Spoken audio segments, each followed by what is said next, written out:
મિત્રો, વિડીયોને જોઈ અવશ્યથી લાઇક કરજો તથા ચેનલને સબસ્ક્રાઇબ કરજો અને નોટિફિકેશન બેલને ઓન કરશો, જેથી હવે પછીના મારા વિડીયો તમારા સુધી વહેલી તકે પહોંચી શકે તથા તમારા મિત્રોને શેર કરજો. કોષરસ પટલનો સારી રીતે અભ્યાસ કર્યા બાદ મિત્રો હવે આપણે આ સેશનમાં કોષરસ પટલની બહારની તરફ આવેલી અંગિકા એટલે કે કોષ દિવાલની ચર્ચા કરીશું. મિત્રો, આપણે કોષવાદની અંદર ચર્ચા કરી હતી કે કોષ દિવાલ એ વનસ્પતિ કોષનું આગવું લક્ષણ છે. હવે એનો મતલબ એ થયો કે પ્રાણી કોષમાં કોષ દિવાલ જોવા મળતી નથી. વનસ્પતિ અને ફૂગ આ બંનેમાં કોષરસ પટલની બહારની તરફ આવેલી જે નિર્જીવ રચના છે એને આપણે કોષ દિવાલ તરીકે ઓળખીએ છીએ. લખીએ આપણે કે ફૂગ અને વનસ્પતિ કોષમાં કોષ રસ પટલ ફરતે આવેલી નિર્જીવ દ્રઢ રચનાને મજબૂત હોય છે અથવા તો દ્રઢ રચનાને કોષ દિવાલ તરીકે ઓળખવામાં આવે છે. હવે આ કોષ દિવાલ છે એની પોતાની કેટલીક લાક્ષણિકતા છે, એના ફાયદા છે. જોજો, ખાસ આપણે યાદ રાખશું કે કોષ દિવાલના પોતાના ફાયદા છે, કારણ કે કોષ દિવાલ સૌથી પહેલા એકદમ નિર્જીવ અને દ્રઢ રચના છે, એટલે કે એનો આકાર નિશ્ચિત હોય છે. મતલબ કે સૌથી પહેલા તો એ કોષને આકાર પૂરો પાડે છે, આકાર આપે છે. બીજો મુદ્દાની વાત કરીએ તો તે યાંત્રિક નુકસાન સામે રક્ષણ આપે છે. એના પછી ત્રીજી વાત કરીએ તો કોઈ પણ બાહ્ય ઘટકો ઇન્ફેક્શન સામે પ્રોટેક્શન આપે છે, એટલે આપણે એમ લખીએ કે ચેપથી રક્ષણ આપે છે. આ ઉપરાંત કોઈ પણ વધારાના કોઈ રસાયણો સરળતાથી કોષની અંદર દાખલ ન થઈ જાય, એમાં પણ ડીએનએ કે આરએનએ જેવા મહાઅણુ સરળતાથી કોષમાં દાખલ ન થાય એના માટે પ્રથમ અવરોધ પૂરો પાડે છે.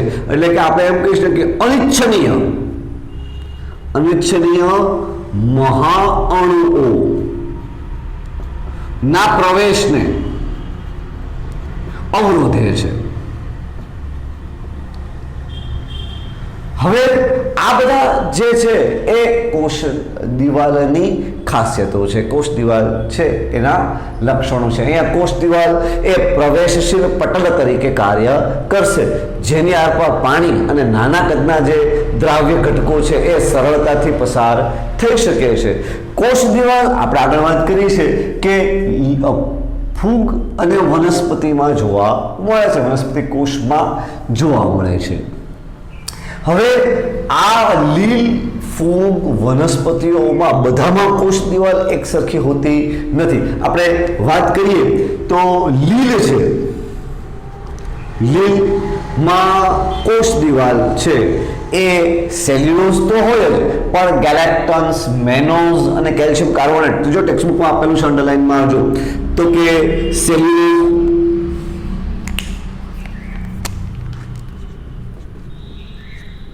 સેલ્યુલોઝ, મેનોઝ, ગેલેક્ટન્સ અને કેલ્શિયમ કાર્બોનેટ જેવા ખનિજ દ્રવ્યોની બનેલી હોય છે.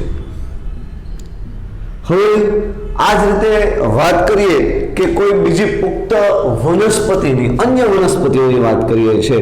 અન્ય વનસ્પતિ કોષની અંદર કોષ દિવાલની ચર્ચા કરીએ તેમાં સેલ્યુલોઝ તો હશે, પણ મેનોસ, ગેલેક્ટન્સ કે કેલ્શિયમ કાર્બોનેટ હોતા નથી. હવે અહીંયા વાત કરીએ તો અન્ય વનસ્પતિઓની અંદર cellulose, hemi cellulose, hemi cellulose, pectin અને પ્રોટીનની બનેલી હોય છે. જો તરુણ વનસ્પતિ એટલે કે જ્યારે હજી વનસ્પતિમાં કોષ ખાલી ડેવલપ થયેલો છે, કોષ બનેલો છે, નવો તરુણ કોષ બનેલો છે, તો આપણે એમ કહી શકીએ કે આ તરુણ વાનસ્પતિક કોષમાં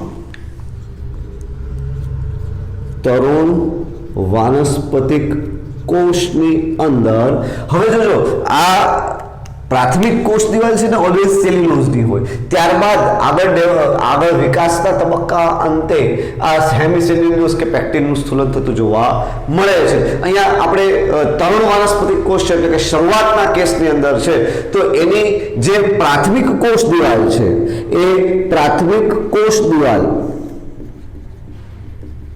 એ સેલ્યુલોઝની બનેલી હોય છે.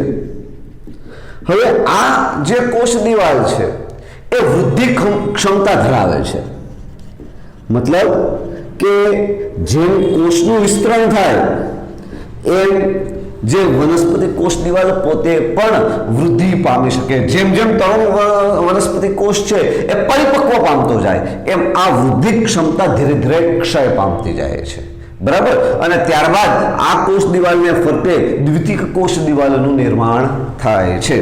સોરી, ભૂલ થઈ કે પ્રાથમિક કોષ દિવાલ સેલ્યુલોઝની બનેલી હોય અને જે પરિપક્વતાએ આ જે વૃદ્ધિની ક્ષમતા છે એ પરિપક્વતાએ નાશ પામે છે, ત્યારબાદ એ વૃદ્ધિ પામી શકતી નથી. અને ત્યારબાદ હવે આ ખાસ પોઈન્ટ અંડરલાઈન મારી લેજો ટેક્સ્ટબુકની અંદર કે પ્રાથમિક કોષ દિવાલની અંદરની તરફ,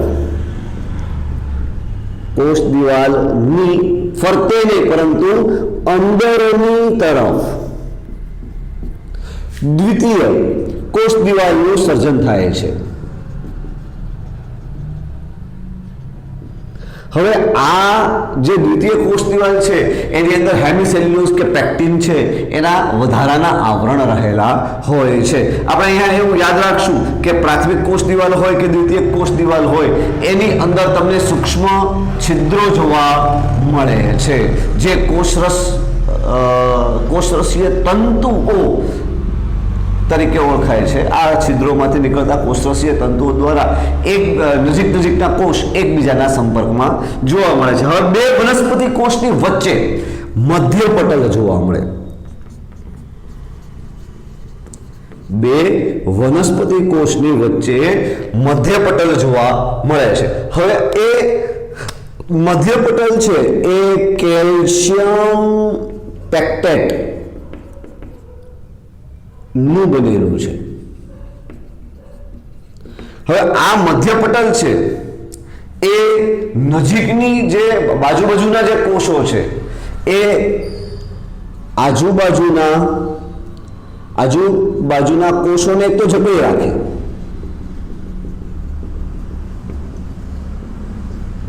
રાખે અને જોડાણ પૂરું પાડે.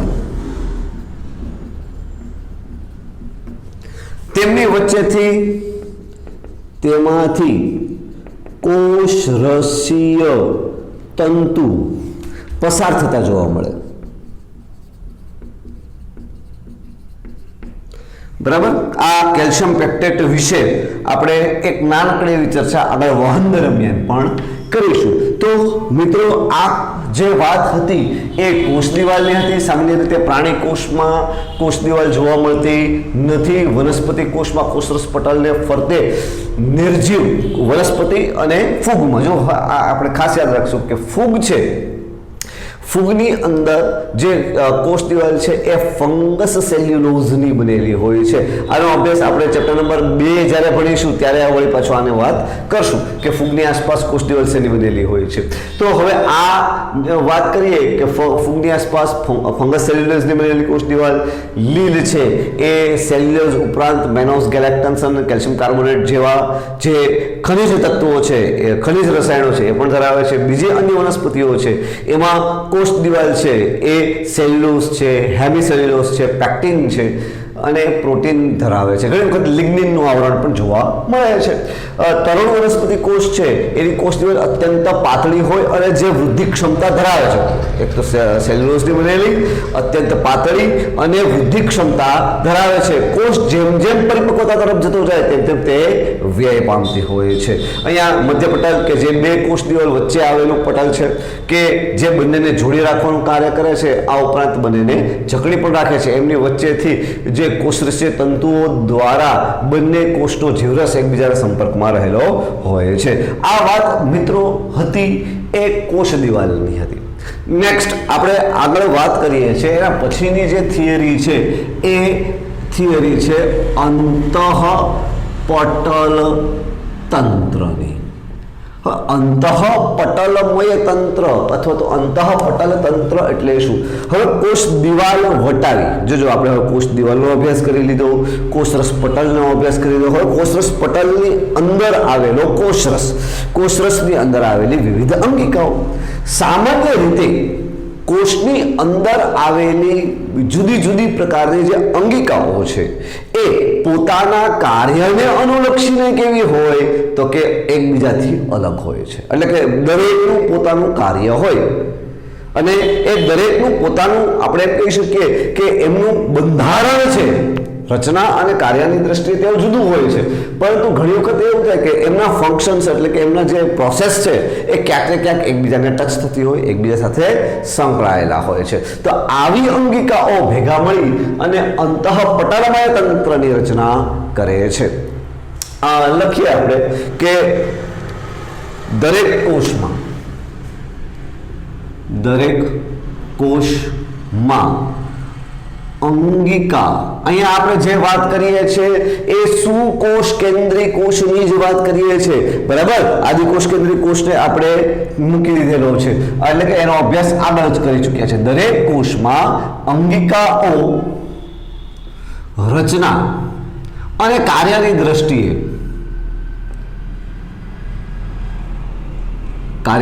દ્રષ્ટિએ અલગ હોય છે. દરેક કોષના સંદર્ભમાં અહીંયા સુકોષ કેન્દ્રી કોષ એટલે કે યુકેરિયોટિક સેલની વાત કરું છું. આગળ વાત કરીએ તો પરંતુ કેટલીક અંગિકાઓ તેમના કાર્યને અનુલક્ષીને અથવા તો લખીએ આગળ કે કેટલીક અંગિકાઓ ભેગા મળી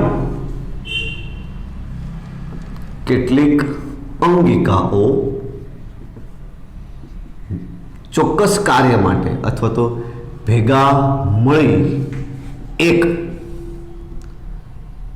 તંત્રની રચના કરે છે. હવે આ અંતઃપટલમય તંત્રમાં કોનો સમાવેશ થશે તો કે અંતઃકોષરસ ઝાડ, પછી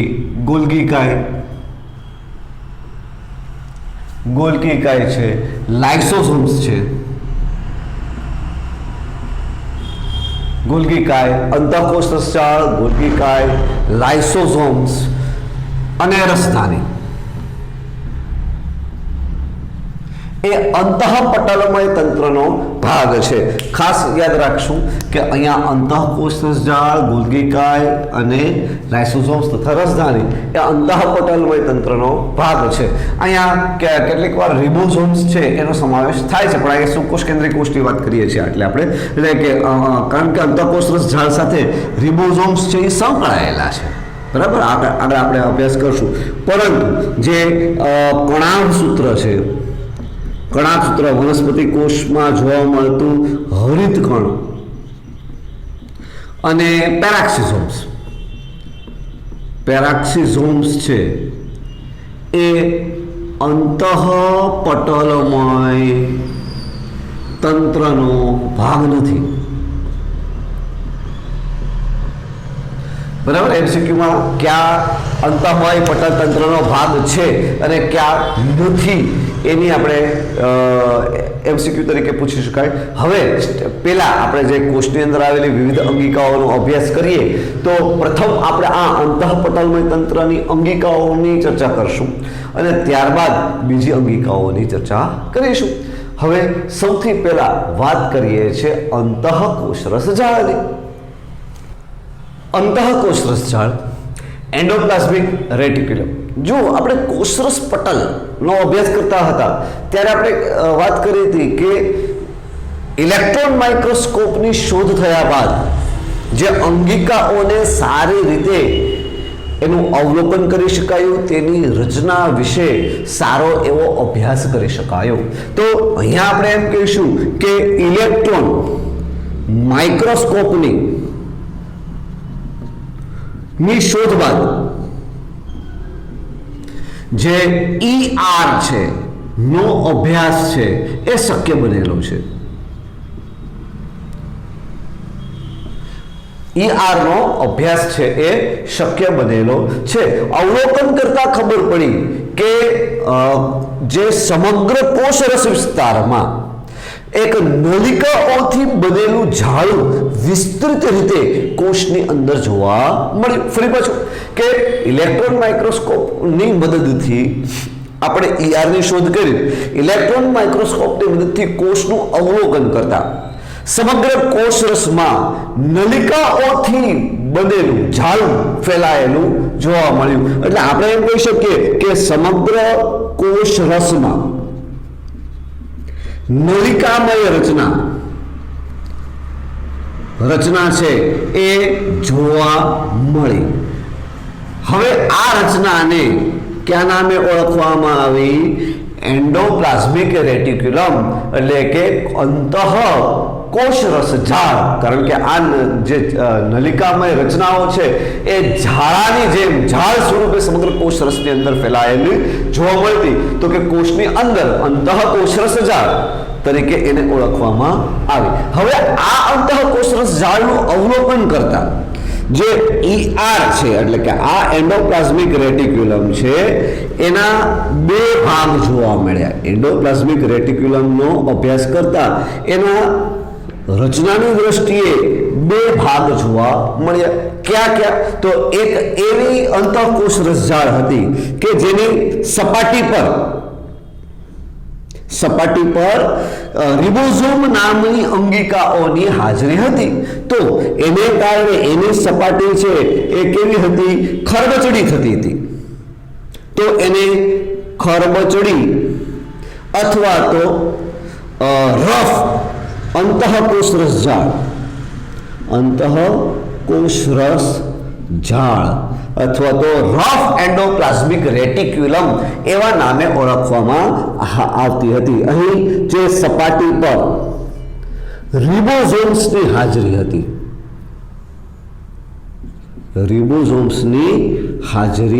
હતી, એટલે જો અંતઃકોષરસ જાળની સપાટી પર રિબોઝોમની હાજરી જોવા મળે તો એવી અંતઃકોષરસ જાળને રફ એન્ડોપ્લાઝમિક રેટિક્યુલમ અથવા તો ખરબચડી અંતઃકોષરસ જાળ તરીકે ઓળખવામાં આવે છે. અને જો સપાટી પર આવા રિબોઝોમ્સ નામની કણિકાઓ હોતી નથી, ખરબચડી અથવા તો આને કણિકામય શબ્દ પણ વપરાય છે, કણિકામય અથવા તો ખરબચડી અંતઃકોષરસ જાળ. પરંતુ જો એન્ડોપ્લાઝમિક રેટિક્યુલમની સપાટી પર આવી કોઈ પણ પ્રકારની અંગિકા જોવા મળતી નથી, એટલે કે રિબોઝોમ્સ છે એ જોવા મળતા નથી. તો જો રિબોઝોમ્સની હાજરી હતી તો એ કણિકામય અથવા તો લીસી થતી હતી, ખરબચડી થતી હતી. પરંતુ અહીંયા રિબોઝોમ્સની હાજરી નથી એટલે એની અંતઃકોષરસ જાળને લીસી અંતઃકોષરસ જાળ તરીકે ઓળખવામાં આવે છે. અથવા બીજો શબ્દ વપરાય કણિકા વિહીન અંતઃકોષરસ જાળ. અહીંયા આપણે એમ કહી શકીએ કે સપાટી પર રિબોઝોમ્સ જોવા મળતા નથી. સપાટી પર રિબોઝોમ્સ જોવા મળતા નથી. અહીંયા આપણે એ પણ યાદ રાખજો કે રિબોઝોમ્સનું મુખ્ય કાર્ય શું, તો કે રિબોઝોમ્સ છે એ મિત્રો આપણે આગળ 12th ની અંદર ઓલરેડી 4 ચેપ્ટર છે એ આના ઉપરના છે કે રિબોઝોમ્સ એ પ્રોટીન સંશ્લેષણની ક્રિયા સાથે સંકળાયેલી અંગિકા છે. એટલે જો અંતઃકોષ રસજાળ પર રિબોઝોમ્સ આવેલા છે અને રિબોઝોમ્સ પોતે પ્રોટીન સંશ્લેષણનું કામ કરે છે, તો એનો અર્થ એ થયો કે આ અંતઃકોષ રસજાળ પણ કોનું કામ સંશ્લેષણ કરશે? પ્રોટીન સંશ્લેષણનું કાર્ય કરશે. એટલે કે જે કોષ શરીરમાં જોવા મળતા જે કોષ વધુ માત્રામાં પ્રોટીન ઉત્પન્ન કરતા હોય એ કોષમાં તમને RER ની સંખ્યા વધુ જોવા મળે, કારણ કે પ્રોટીન ઉત્પન્ન કરે છે. પ્રોટીન ઉત્પન્ન કરવા માટે વધુ રિબોઝોમ્સ જોઈએ, તો વધુ રિબોઝોમ્સ વાળી અંતઃકોષ રસજાળ છે એ વધુ માત્રામાં જોવા મળે. એટલે આપણે એમ કહી શકીએ કે પ્રોટીન ઉત્પન્ન કરતા અથવા તો પ્રોટીન સ્ત્રાવ કરતા કોષોમાં RER નું પ્રમાણ વધુ હોય છે. આ ખાસ યાદ રાખજો. કોનો સ્ત્રાવ? તો કે પ્રોટીનનો સ્ત્રાવ કરતા. હવે આ સ્મૂથ એન્ડોપ્લાઝમિક રેટિક્યુલમ એટલે કે SER લીસી અથવા તો કણિકામય અંતઃકોષ રસજાળ. હવે ખાસ કરીને આ SER છે, હવે પ્રોટીન નહીં પરંતુ એ લિપિડનો સ્ત્રાવ કરે છે. બરાબર, આ અહીંયા ખાસ યાદ રાખશું કે આ જે છે એ પ્રોટીનના સ્ત્રાવ સાથે સંકળાયેલી હતી અને આને લખીએ પ્રોટીનનો સ્ત્રાવ કરે છે, તો આ છે એ લિપિડનો સ્ત્રાવ કરે છે. એટલે હવે જે લિપિડ સ્ત્રાવી કોષો છે, જે કોષ શરીરની અંદર કે દેહમાં, સજીવોના દેહમાં જે કોષો લિપિડનો સ્ત્રાવ કરે છે, તો એ લિપિડનો સ્ત્રાવ કરતા કોષોમાં SER ની માત્રા વધુ જોવા મળે છે. બરાબર, આપણે આ ખાસ યાદ રાખીશું કે RER છે એ પ્રોટીન સ્ત્રાવી કોષોમાં વધુ છે, જ્યારે SER છે એ લિપિડ સ્ત્રાવી કોષોમાં વધુ માત્રામાં છે. આ મિત્રો જે વાત હતી એ અંતઃકોષ રસજાળની વાત હતી. ખાસ બોર્ડ વર્ક છે એ ટેક્સ્ટબુકમાં સારી રીતે ટેક્સ્ટબુકમાં જગ્યા હોય તો ત્યાં ટેક્સ્ટબુકમાં અગત્યના પોઈન્ટ્સ લખી નાખવાના. બાકી તમારી પાસે જે બુક છે લેક્ચર બુક, એ લેક્ચર બુકની અંદર આ નોટ લખી લેજો. આપણે એમ કહી શકાય કે વિડીયોને પોઝ કરી અને સમગ્ર લેક્ચર છે એ તમારે લખતો જવાનો છે. બોર્ડ વર્ક છે એ મિત્રો ખાસ લખી રાખો. અહીં સુધી રાખીએ આપણે.